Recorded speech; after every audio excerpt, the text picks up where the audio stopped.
વડોદરા શહેરના સિટી અને વારસિયા પોલીસ મથક હદમાં આવેલા સાંઈબાબાનગર વિસ્તારમાં મધરાત્રિએ અજાણ્યા શખ્સોએ ખુલ્લા પ્લોટમાં પાર્ક કરેલી અનેક ફોર વ્હીલર ગાડીઓને આગ લગાવી હોવાનો કિસ્સો સામે આવ્યો છે. અચાનક લાગી ગયેલી આ આગે સ્થાનિકોમાં ભારે ભય અને દહેશતનો માહોલ સર્જ્યો હતો.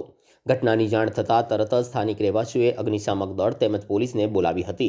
અગ્નિશામક દળે સ્થળ પર પહોંચી આગ ઉપર કાબૂ મેળવ્યો હતો. પ્રાથમિક માહિતી મુજબ આગ ઇરાદાપૂર્વક લગાડવામાં આવી હોવાની શક્યતા વ્યક્ત કરાઈ છે.